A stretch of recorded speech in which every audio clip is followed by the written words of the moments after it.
I'm passionate about getting healthcare professionals to understand about narcolepsy. For me, it all started over 30 years ago when I first met my wife. And she would tell me about her mother, who would have these attacks when she got angry. Now, my wife had 5 brothers. And in a small town in mid-Missouri. And they weren't particularly wealthy families, so they lived in a small house together, shared bedrooms, and you know the story there. So you can imagine, and all the kids were spread out maybe 18 months or so, so they were very busy kids, I'm sure, and her mother would get sort of frustrated and angry, according to my wife, and she described these periods where she looked so odd to them, and she couldn't, and the kids thought something's wrong with mom, and she would have sleep attacks as well. So this is a disorder that is lifelong. It's a lifelong disorder, and it's characterized primarily by excessive sleepiness. Now, how many here could complain to a spouse, a friend, your doctor that you're sleepy sometimes? Everybody, right? This is not that kind of sleepiness. All right, this is profound, intense sleepiness. You really don't have an idea unless you talk to someone with narcolepsy, or talk to many people, about the burden. And when I mean burden, I almost conceptualize a weight on a person that has narcolepsy. And the excessive sleepiness is one component of that. But also there are signs of REM sleep disassociation.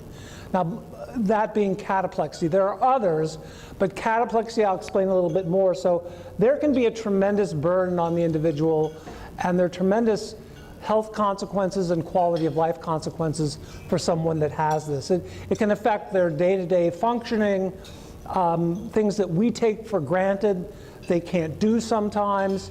It can have an impact on their emotional life, their social life, educational life.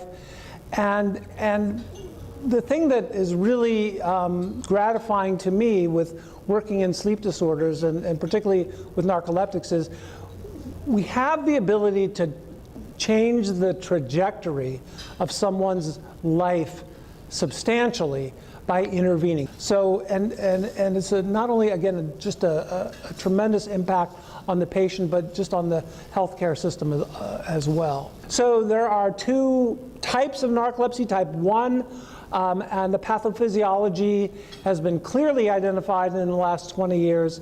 Type 1 is low or absent hypocretin levels, hypocretin 1 levels. This is a neuromodulator or a neuropeptide that is excitatory in nature and has an impact on wakefulness as well as cataplexy.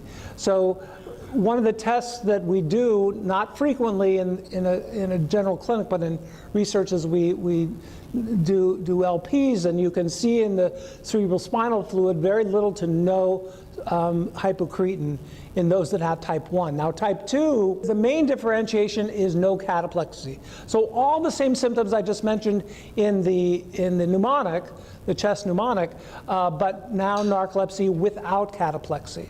Sometimes, you know, when we identify patients early enough, they may not have cataplexy initially at presentation, and they may later go on to develop cataplexy. And I've talked about excessive sleepiness. It can be in active situations. It's not just falling asleep in the car as a passenger, okay? That might be a component of it, but and again, I want to impress upon you, this isn't the tiredness. There could be fatigue involved in the picture, which is really different than sleepiness. There's an overlap there, I think, to some degree, but this is much more than just feeling tired. There's severe manifestations of this. The sleep attacks, there's automatic behavior. Automatic behavior refers to continuing a behavior that began in wakefulness and it persists into sleep. An example of one the narcoleptic told me about once, and others, and that is they were typing a term paper or something at work, and they looked up the next thing they looked up, and you know, there was 4 pages, 5 pages of nothing but nonsense because their fingers continued to do this. That's automatic behavior, you know, on a keyboard, despite the fact they had drifted off to sleep.